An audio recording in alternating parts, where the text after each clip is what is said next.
do so. Just bring us up to speed on the case, on the issue of Dr. Afia Siddiqui and why she's currently languishing in a prison in Texas. So a little background. The US got it into their minds back right after 9/11. Obviously, there were thousands, 15,000 Muslims taken in after 9/11, and there was all sorts of Islamophobia. I was there. I remember it. Yeah. And Afia was caught up in that, and gradually the US assembled stuff about her, pretty much all of which turned out to be false. And so very briefly, we'll go back and discuss that in a bit, but they then decided she was a leader of Al-Qaeda, which, you might just say to them, hey, there weren't any women leading Al-Qaeda. It was a fundamentally chauvinist organization. But they ended up abducting her on March the 30th, 2003. These are the Pakistani authorities. Well, the Pakistani authorities did it for the Americans. Right. You will have read in General Musharraf's book at page 234 how he boasted that hundreds of people were sold to the Americans for bounties. Afia was one of them. And the unique thing about her was, first, she was a woman. There were very few women involved in this, but the really bad bit was they abducted her 3 children. And you had Ahmed, age 6, Mariam, age 4, and little Suleiman, 6 months old. And so Ahmed was taken and put in a prison in Afghanistan. They said his name was Ihsan Ali, and if he ever said he was Ahmed, they'd kill him. He was there for 5 years. Mariam was forcibly adopted into a white Christian American family for 7 years. And then Suleiman, we don't know exactly what happened. Originally, I thought that he had been dropped on his head and killed, but the only source for that is actually 6-year-old Ahmed looking out of the back window of the car he was in and relating this 5 years later, and that's not terribly reliable. So we just don't know whether he's alive or not to this day.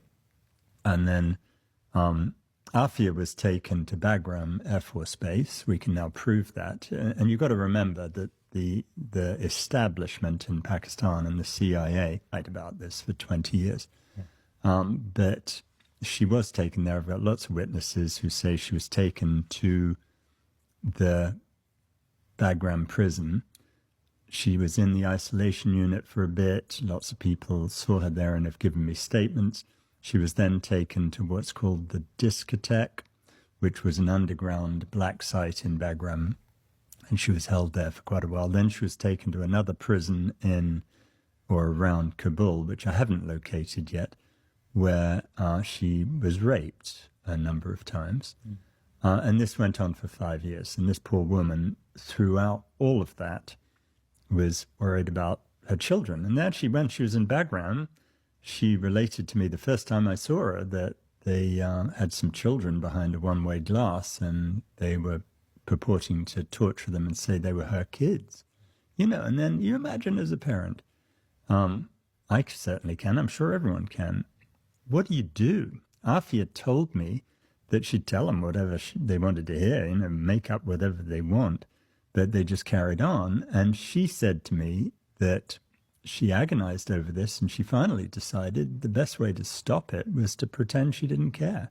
Now, can you imagine being in that position? So these were Americans. Americans doing that, yeah. And it wasn't her kids, but she thought it was. Then they showed her pictures of both of her boys dead in blood. Now, we know those were falsified because Ahmed later showed up alive. And then it came time when they figured out she was really nobody, and this happened so many times over the last 20 years. So they want to get rid of her, and the Americans would have just got rid of her. They didn't care. Unfortunately, this was in mid-2008, and General Musharraf was teetering at the end of his time in office. And if she had shown up in Pakistan with the whole story about her torture and the children and everything, that really would have been the end of his government. So they came up that, and this, according to all my witnesses who take an opinion on this, say this is an ISI operation where they came up with a disposal operation to get rid of her. And the idea was they sent her to a place called Ghazni, 150k southwest of Kabul, and said, if you go there, you can have your daughter back. She goes there. In the bus with her is her son, but neither of them are sure who they are because of all that they've been through. But her son is dressed up as a suicide bomber. They've called in a suicide bomb attack. And she's sitting outside this mosque, and the Afghan National Police are going to come up with their AK-47s. They're not going to ask questions. They're going to just shoot her. The only reason that doesn't happen, as we discussed last time, is I found this guy, Mohammadi, who was able to talk to her because he spoke Urdu, and he was talking to her when the police show up. And he stands between her and the guns, saves her life. She's then taken to the ANP headquarters. They're just going to let her go because they can't see she's done anything wrong. The Americans then swoop in because they learn that she's been taken. And this is where the stories differ. The Americans say that they don't say they bribed the national police, but that's what they did, to go see her. And they say they go into the room. One of them puts his machine gun down, as one does in a war zone. Afia reaches under the curtain, flips off the safety catch. I'm sure you know where the M4 machine gun safety catch is, and starts shooting. They say there are 2 holes up in the wall. And so then this soldier bravely shoots her in the stomach. That's not what happened. What happened is what Afia says. She says she hears American voices, thinks, oh my goodness, I'm going to be taken back for more torture. And she peeks around the curtain, and this soldier says she's on the loose and shoots her, and then they make the other story up. And the reason we know that's true is that the 2 holes in the wall that they say she fired bullets into, there's a video that we now have that shows from earlier that day those 2 holes in the wall before all of this happened. And there were no shells from the M4. It just didn't happen. So she's then shot. She comes close to death. She's patched up. She's taken to New York, put on trial slightly less than a mile from ground zero.